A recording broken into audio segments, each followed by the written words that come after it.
नमस्कार, मैं हूं पूजा सिंह और आप देख रहे हैं हमारा अपना उत्तराखंड का ये खास बुलेटिन। चलिए बुलेटिन की शुरुआत करेंगे आज की कुछ खास बड़ी खबरों के साथ। उत्तराखंड के मुख्यमंत्री पुष्कर सिंह धामी ने एक पेड़ मां के नाम अभियान के तहत पर्यावरण संरक्षण का संकल्प दोहराया। साथ ही उन्होंने इस अभियान के माध्यम से लोगों से पर्यावरण की रक्षा करने और अधिक से अधिक पेड़ लगाने की अपील भी की है। साथ ही मुख्यमंत्री ने कहा कि यह अभियान राज्य के हर वर्ग के लिए एक खुशहाली और जिम्मेदारी का भी आपको बताते चले। साथ ही उन्होंने कहा कि पर्यावरण को बचाने के लिए सक्रिय रूप से कदम उठाए गए और भविष्य में पीढ़ियों के लिए ये एक हरा भरा उत्तराखंड छोड़ेंगे।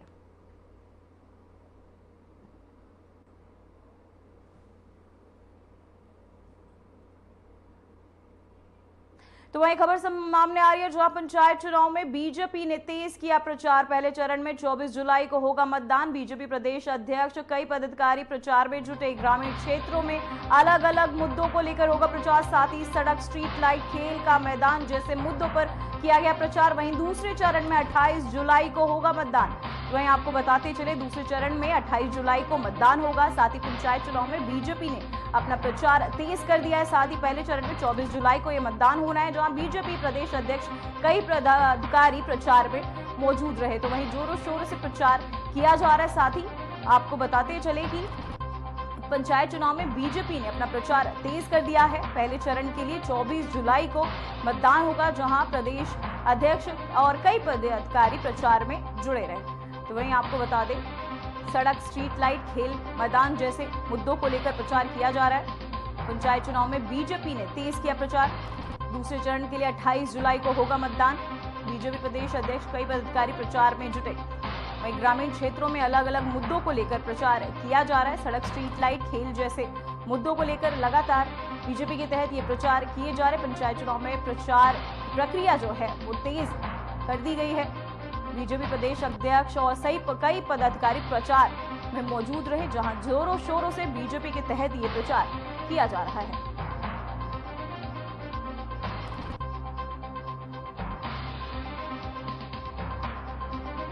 वहीं बीजेपी अध्यक्ष और कई पदाधिकारी प्रचार में जुड़े हैं, जहां ग्रामीण क्षेत्रों में अलग अलग मुद्दों को लेकर प्रचार किया जा रहा है, जहां सड़क, स्ट्रीट लाइट और खेल के मैदान जैसे कई मुद्दों को लेकर प्रचार किया जा रहा है। पंचायत चुनाव में बीजेपी ने अपना प्रचार जो है वो तेज कर दिया है। कई पदाधिकारी भी इस प्रचार में जुट चुके हैं। साथ ही लगातार प्रचार की प्रक्रिया अब तेज कर दी गई है। पंचायत चुनाव में बीजेपी ने तेज की अपनी प्रचार की प्रक्रिया। दूसरे चरण के लिए 28 जुलाई को होगा मतदान। बीजेपी प्रदेश अध्यक्ष और कई पदाधिकारी मिलकर कर रहे हैं जोरों शोरों से प्रचार। सड़क, स्ट्रीट लाइट, खेल जैसे कई अहम मुद्दों के साथ बीजेपी अपने प्रचार को तेज करती हुई, जहां दूसरे चरण के लिए 28 जुलाई को मतदान होना है।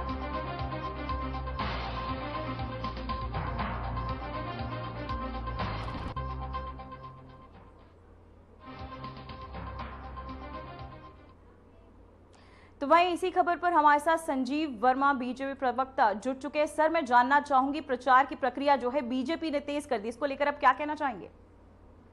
देखिए, भारतीय जनता पार्टी कोई भी चुनाव हो, छोटा हो, बड़े से बड़ा हो, हम पूरी गंभीरता के साथ चुनाव मैदान में उतरते हैं। और जिस प्रकार से भारतीय जनता पार्टी का पूरे उत्तराखंड में चाहे कोई भी चुनाव हो, लोकसभा हो, विधानसभा हो, नगर निकाय के जितने चुनाव हुए, चाहे अब पंचायत का चुनाव हो, सभी में भारतीय जनता पार्टी का परचम लगातार फहरा रहा है। और भारतीय जनता पार्टी के पक्ष में इस समय तमाम मतदाता पहले से पूरी तरह से कमर बांधे हुए है। और जनता इस बार भी पंचायत चुनाव में भारतीय जनता पार्टी को अपना आशीर्वाद देने जा रही है। और भारतीय जनता पार्टी के जितने भी हमारे प्रत्याशी, समर्थित प्रत्याशी हैं, उनका भी मैं सोचता हूँ तमाम पंचायतों में बोर्ड बनने जा रहा है। और जिस प्रकार से यदि आप पिछले नगर निकाय में देखें तो भारतीय जनता पार्टी को नगर निगमों में 11 नगर निगमों में से 10 नगर निगम में भारतीय जनता पार्टी को बहुमत मिला और कांग्रेस को सिफर से काम चलाना पड़ा। इसी प्रकार से मैं सोचता हूँ इस बार जो पंचायत का चुनाव होने जा रहा है, उसमें भी हमारी सरकार की जो जिस प्रकार से चाहे अर्बन एरिया की बात करें, चाहे हम रूरल एरिया की बात करें, तमाम क्षेत्रों में जिस प्रकार से विकास की गंगा बही है, उसका एक लाभ और उसका आशीर्वाद जनता भारतीय जनता पार्टी को इन चुनाव में देने जा रही है। भारतीय जनता पार्टी का कमल चहुं और खिलने जा रहा है। जी सर, मैं जानना चाहूंगी, इस बार बीजेपी सड़क, स्ट्रीट लाइट और खेल के मैदानों जैसे मुद्दों के साथ प्रचार कर रही है, इसके अलावा क्या कोई और खास मुद्दे हैं? देखिए, हम चाहे इंफ्रास्ट्रक्चर की बात करें, चाहे हम स्वास्थ्य की बात करें, चाहे शिक्षा की बात करें, और चाहे हम युवाओं को रोजगार देने की बात करें, युवाओं को रोजगार देने की स्थिति में आज भारतीय जनता पार्टी ने जो एक कीर्तिमान स्थापित किया है, अब पूरे देश का से भी यदि कंपैरिजन करें तो 4 सालों के अंदर 23,000 सरकारी नौकरी देने वाला उत्तराखंड देश का पहला प्रदेश बना है। और हमारे माननीय मुख्यमंत्री जी जिस प्रकार से युवाओं के रोजगार के प्रति एक दृढ़ इच्छा शक्ति के साथ लगातार काम कर रहे हैं, चाहे रोजगार की बात करें, स्वरोजगार की बात करें, नित्य नए स्वरोजगार जनरेट करने की दिशा में वो लगातार काम कर रहे हैं। अभी कल ही 1 लाख करोड़ रुपए का जो ग्लोबल समिट में एमओयू हुए थे, उसमें जो ग्राउंडिंग का एक सेरेमनी रुद्रपुर में हुई, जिसमें माननीय गृह मंत्री जी ने भी शिरकत करी और माननीय मुख्यमंत्री जी को अपना आशीर्वाद भी दिया, उनकी भूरी भूरी प्रशंसा भी करी। तो तमाम क्षेत्रों में जिस प्रकार से विकास की गंगा बह रही है, उस विकास के मुद्दे पर ही भारतीय जनता पार्टी जनता के बीच चुनाव मैदान में है, और उसका मैं सोचता हूँ लाभ भी मिल रहा है, आशीर्वाद भी मिल रहा है। जिस प्रकार से ग्राम पंचायतों में आप देखें, तमाम कोई भी गांव है, उनकी सड़कों की जो कनेक्टिविटी तमाम स्टेट हाईवे से जोड़ने में हम लोग पूरी तरह सक्षम हुए हैं, कामयाब हुए हैं, और जनता सब कुछ देखती है। और कांग्रेस पार्टी के पास तो आज बोलने के लिए कुछ नहीं, वो केवल और केवल जनता के बीच जाते हैं तो एक नेगेटिव प्रचार माध्यम के साथ जाते हैं, नकारात्मकता के अलावा उनके पास बोलने के लिए कुछ नहीं, न कोई विजन है, न सोच है, और न ही कोई दृष्टि। जी सर, मैं जानना चाहूंगा 22 जुलाई को दूसरे चरण का मतदान होना, इसे लेकर क्या खास तैयारियां की गई है बीजेपी के तहत? अपने जो हमारे प्रत्याशी थे, हमने एक क्रमबद्ध तरीके से पहले पर्यवेक्षकों की नियुक्ति करी, और उसके बाद जो हमारे प्रभारी बनाए गए हैं, तमाम जितने जिला पंचायत के क्षेत्र हैं, उनमें भारतीय जनता पार्टी संगठन के प्रभारी हम लोगों ने नियुक्त किए हैं। वो अपने अपने क्षेत्रों की लगातार चिंता कर रहे हैं।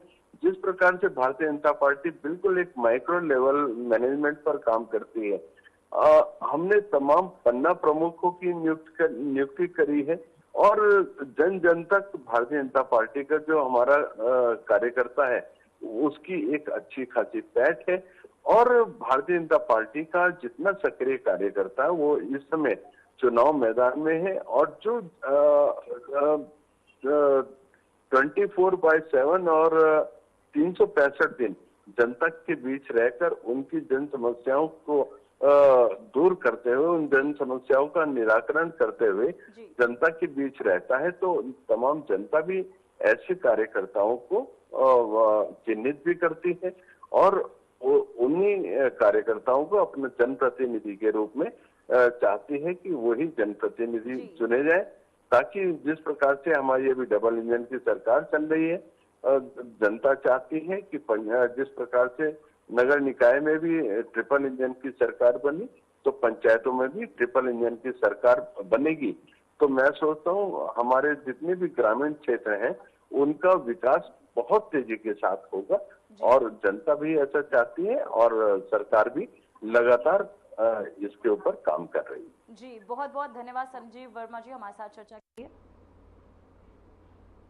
तो वहीं मनी लॉन्ड्रिंग मामले में फंसे उत्तराखंड कांग्रेस के वरिष्ठ नेता हरक सिंह रावत का परिवर्तन निर्देशालय शुक्रवार को उनकी पत्नी दीक्षित रावत समेत कुल 5 लोगों के खिलाफ देहरादून की विशेष मनी लॉन्ड्रिंग निर्वाणा अदालत में चार्जशीट दाखिल कर दी गई। वहीं जिसमें कांग्रेस नेता हरक सिंह रावत मुश्किलें बढ़ गई हैं। हालांकि इस मामले में हरक सिंह रावत बड़ा ऐलान करते हुए कहा कि केस में वह दोषी साबित होने पर वह राजनीतिक संन्यास लेंगे। यही नहीं, हरक सिंह रावत ने ईडी के अधिकारियों को भी चेतावनी देते हुए कहा कि जिस तरह उन्हें बेवजह पुराने केस के लिए परेशान किया जा रहा है उसका अंजाम ईडी के अधिकारी जरूर भुगतेंगे। कांग्रेस प्रदेश मुख्यालय में प्रेस वार्ता करते हुए पूर्व मंत्री ने कांग्रेस नेता हरक सिंह रावत से मोदी सरकार पर एक बार फिर केंद्रीय एजेंसियों को दुरुपयोग का आरोप लगाते हुए कहा कि अगर वह भारतीय जनता पार्टी में आज भी होते तो उनके साथ शायद इस तरह का बर्ताव नहीं होता, लेकिन क्योंकि उन्होंने पार्टी छोड़कर कांग्रेस का दामन थामा है इसलिए उन्हें परेशान किया जा रहा है। उन्हें यह भी कहा कि ईडी के अधिकारियों के विपक्ष के नेताओं पर जितने केस दर्ज किए उससे न केवल 2 केस ऐसे जिसमें दोषियों को सजा हुई है जो ईडी पर सवाल खड़े करता है। इनकी फर्जी चार्जशीट है। हमारे कागज 99% नहीं, 1% हम गलत नहीं है, नहीं गलत, 99.9% गलत नहीं है, 100% हमारे कागज सही। और मैं एक सवाल आपके माध्यम से ईडी के अधिकारियों से, पूरे देश के लोगों से पूछना चाहता हूं, जो जमीनों के बारे में, सिविल के बारे में जिनको नॉलेज है कि कोई जमीन खरीदेगा 12 साल का रिकॉर्ड देगा, 30 साल का रिकॉर्ड देगा। हमारे पास 50 साल का रिकॉर्ड है जिसमें हमने जमीन खरीदी। दूसरा, हेरा फेरी तब होती कि हमने जमीन पहले खरीदी, जमीन बाद में खरीदी होती। पहले सुसरा रानी के नाम पर वो जमीन एज ए राजस्व मंत्री अपना प्रभाव का इस्तेमाल करके उसके नाम पर जमीन चराई होती और तब हमने जमीन खरीदी होती। मैंने चार्जशीट, इनके फर्जी चार्जशीट है, इनकी फर्जी। इसी खबर पर तमाम जानकारी के साथ हमारे साथ आशीष डोभाल। आशीष, मैं जानना चाहूंगी हरक सिंह रावत पर आरोप है मनी लॉन्ड्रिंग को लेकर, इसे लेकर अब क्या कहना चाहेंगे? जी पूजा, समय समय पे जब जब हरक सिंह रावत चुनाव के उत्तराखंड में टाइम आता है तो हरक सिंह रावत के खिलाफ कहीं न कहीं ईडी जो है फ्रंट फुट पर आकर उनके खिलाफ तमाम जो है मामले दर्ज करती रही है। और एक और नया मामला जो अभी हाल ही में उन्होंने दर्ज किया है, 5 लोगों के खिलाफ, हरक सिंह रावत और उनकी पत्नी दीप्ति रावत समेत 5 लोगों के खिलाफ विशेष मनी लॉन्ड्रिंग निवारण अदालत में चार्जशीट दाखिल की है।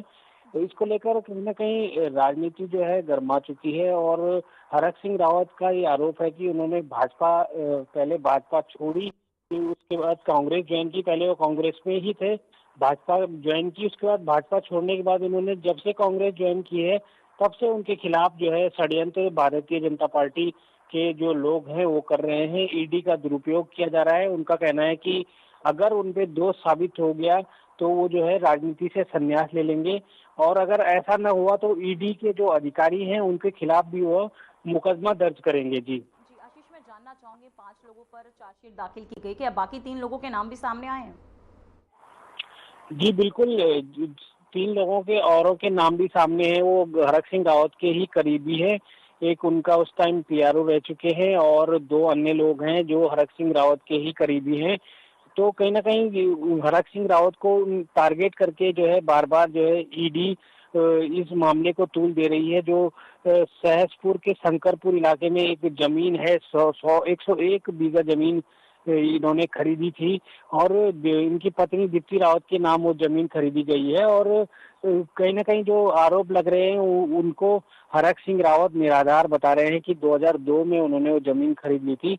अब इस मामले में क्यों जांच बैठाई जा रही है, और जब जब चुनाव का समय आता है तब तब भाजपा भारतीय जनता पार्टी ऐसे करती रही है। जी जानना चाहूंगी कि विपक्ष की और किन किन विपक्ष के नेताओं की और प्रतिक्रिया आई है इस खबर को लेकर? जी बिल्कुल, इसे लेकर भारतीय जनता पार्टी मुखर रही है, समय समय पर आरोप लगाती रही है हरक सिंह रावत पर। और जो प्रदेश अध्यक्ष हैं वो भी हमलावर रहे हैं भाजपा के, और अन्य नेताओं ने भी कहीं न कहीं इस मामले में जो है अपना बयान दिया है। जी बहुत बहुत धन्यवाद आशीष आपकी तमाम जानकारी के लिए। तो वहीं देहरादून से इस वक्त की बड़ी खबर सामने आ रही है, जहां पंचायत चुनाव में कांग्रेस का जोरदार प्रचार, सीनियर पदाधिकारियों ने कमान संभाली। ग्रामीण क्षेत्रों में प्रचार हुए तेज, सीनियर नेताओं का घर घर प्रचार। तो वहीं आपको बताते चले, कांग्रेस ने भी अब अपना प्रचार शुरू कर दिया है, जहां सीनियर पदाधिकारियों ने और साथ ही ग्रामीण क्षेत्रों के प्रचार भी अब तेज हो चुके हैं। वहीं सीनियर नेताओं का भी घर घर जाकर प्रचार शुरू कर दिया है। जहां आपको बता दें, देहरादून से इस वक्त ये बड़ी खबर जो है वो सामने आ रही है, जहां आपको बता दें कि पंचायत चुनाव को लेकर अब कांग्रेस ने भी अपना प्रचार जो है तेज कर दिया। साथ ही सीनियर पदाधिकारियों ने भी प्रचार में अब आपको बताते चले घर घर जाकर जो है प्रचार शुरू कर दिए हैं। साथ ही देहरादून से ये बड़ी खबर जो है पंचायत चुनाव को लेकर सामने आ रही है, जहां कांग्रेस का ये जोरदार प्रचार शुरू हो चुका है। सीनियर पदाधिकारियों ने अब कमान जो है संभाल लिए। ग्रामीण क्षेत्रों में प्रचार अब तेज हो चुका है। सीनियर नेताओं ने अब प्रचार को लेकर कमान संभाली। साथ ही प्रचार को लेकर सभी अहम मुद्दों पर अब ध्यान केंद्रित किया जा रहा है। साथ ही प्रचार को जोरों शोरों से अब शुरू कर दिया गया है कांग्रेस के तहत। साथ ही ग्रामीण क्षेत्रों में भी जो प्रचार है वो तेज हो चुका है। सीनियर नेताओं का घर घर जाकर प्रचार से लेकर आपको बताते चले, कांग्रेस का ये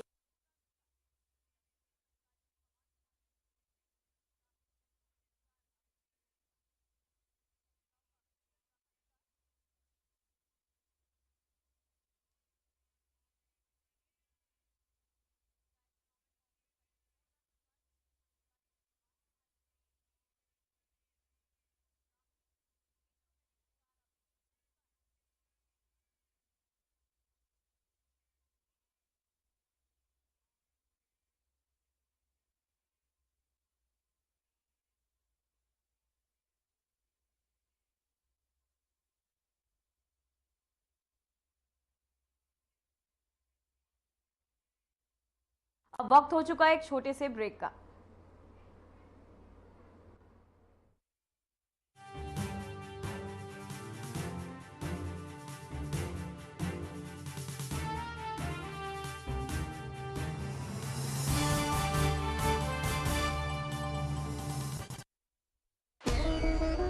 सावन की शुरुआत के साथ ही भक्ति और आस्था की कांवड़ यात्रा भी शुरू हो गई है।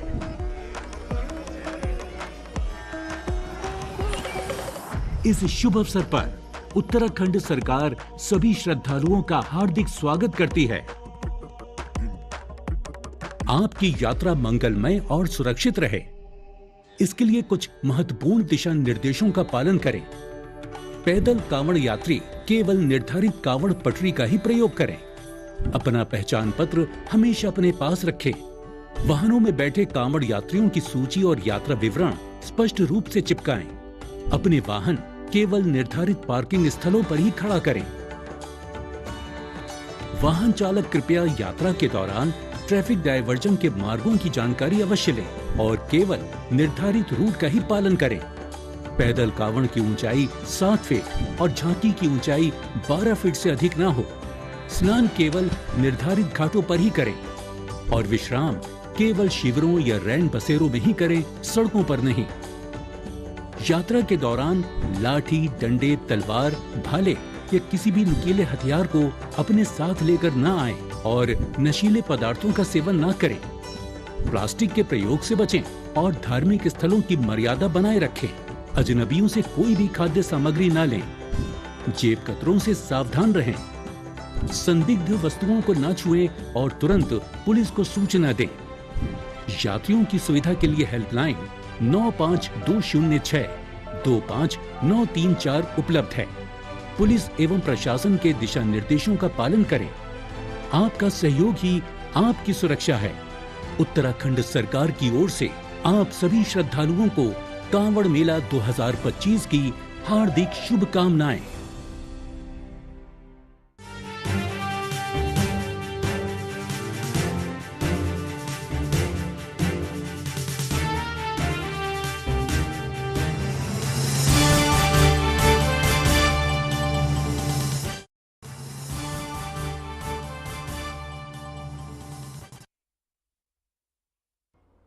ब्रेक के बाद एक बार फिर से खबरों में आपका स्वागत है। तो वहीं रुक करेंगे अगली खबर का, जहां खबर सामने आ रही है छांगुर बाबा के देहरादून कनेक्शन को लेकर जांच अब शुरू हो चुकी है। गुर्गों के नेटवर्क की जांच कर रही है पुलिस।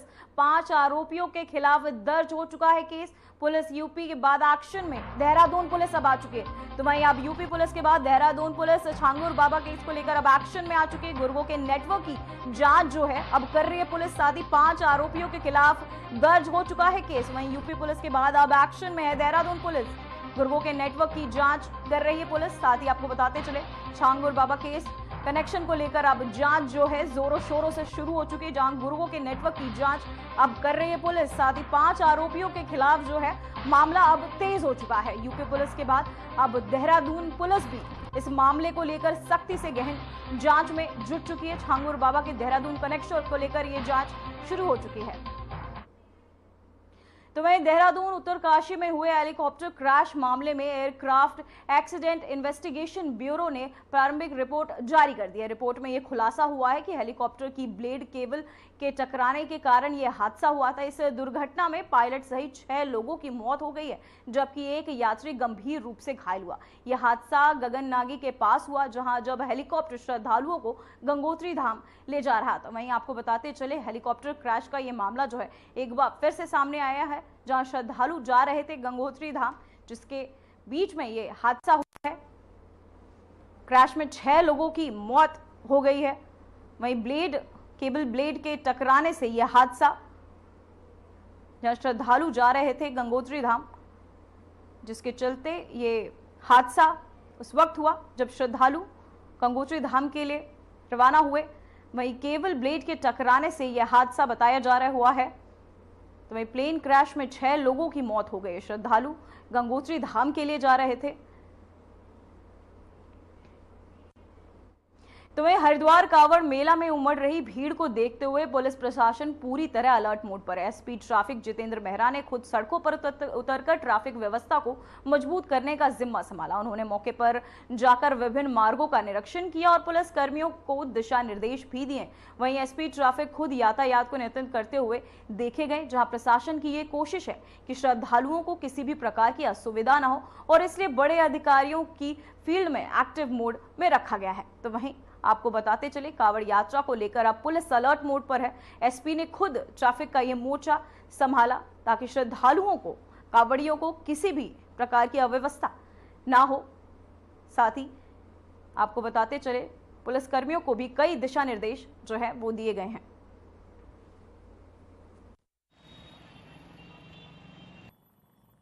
जैसा कि आपको पता है अब डाक कावड़ भी शुरू हो गई है, इसलिए हमने बहुत गहन चिंतन करके मल्टीपल फेजेज में व्यवस्था की गई है। हमने प्लान बी भी बनाया हुआ है, प्लान सी भी बनाया हुआ है। अगर बारिश आती है कंटिजेंसी प्लान उसके लिए बनाया हुआ है कि हमें पार्किंग कैसे रखना है। आप यहाँ देख रहे हैं हम बैरागी पार्किंग में खड़े हैं। हमारे पास डाक कावड़ को लेकर जो मेजर पार्किंग से एक बैरागी पार्किंग है और नीलधारा पार्किंग है।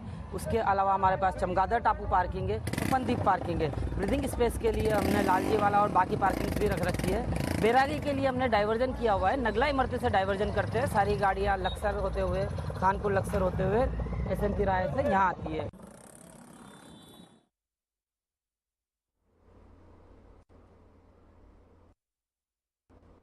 तो वही कांवड़ यात्रा मार्ग पर एक बार फिर तेज रफ्तार और खतरनाक चेहरा सामने आया, जहां 2 कांवड़िए बाइक सवार आपस में टकरा गए। हादसे के बाद मौके पर ड्यूटी पर तैनात पुलिसकर्मी तुरंत पहुंचे और घायलों को प्राथमिक उपचार दिया। दोनों कांवड़ियों को मामूली सी चोटें आई है। गनीमत रही कि कोई गंभीर रूप से घायल नहीं हुआ है। घटना के बाद कुछ देर के लिए अफरा तफरी का माहौल बन गया, जिसे पुलिस ने तुरंत काबू में कर लिया। वहीं लगातार बढ़ते बाइक हादसे पर अब कांवड़ियों को लेकर अब बताते चले कि यात्राओं में अब चुनौती बनती जा रही है।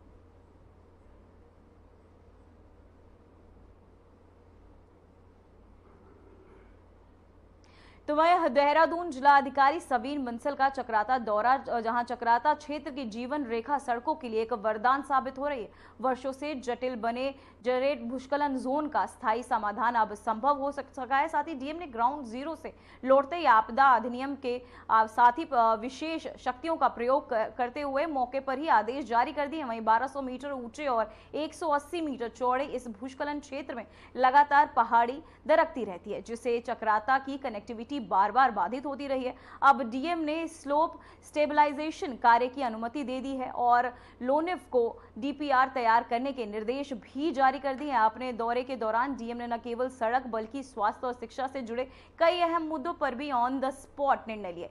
वहीं उन्होंने धवेरा और हैया बैंड मार्ग वहीं सुधारीकरण के लिए भी आपदा मद के त्वरित धनराशि स्वीकृति देने के आदेश दिए। वहीं डीएम सवीन बंसल का ये दौरा वर्षों से लटके पांचों और सुलझाने के जमीनी समाधान देने वाला कदम साबित हो रहा है। देखिए, हमारा जौनसर भाबर क्षेत्र का बहुत बड़ा कंट्रीब्यूशन है हमारे देहरादून ज़िले के लिए भी, हमारे राज्य में कल्चर का, स्टेट बिल्डिंग का, इकोनॉमी में, कल्चर में और जो सोसाइटी का निर्माण है, बहुत सारे एस्पेक्ट्स यहाँ से एमिनेट करते हैं।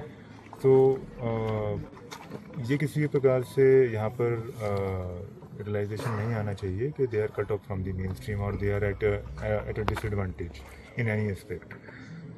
इनफैक्ट ऑनरेबल सीएम के निर्देश ये रहते हैं कि जो हमारे दूरदराज के एरियाज़ हैं, अंतिम बुज़ुर्ग महिला बच्चे हैं, उन तक हमारी योजनाएं, हमारी स्कीम्स, हमारे लाभ, चाहे वो कैपिटल इन्वेस्टमेंट प्रोजेक्ट्स के रूप में है, चाहे सोशल स्कीम्स के रूप में है, वो सबसे पहले पहुंचने चाहिए। फिलहाल खबरों में बस इतना ही। मुझे दीजिए इजाजत। नमस्कार।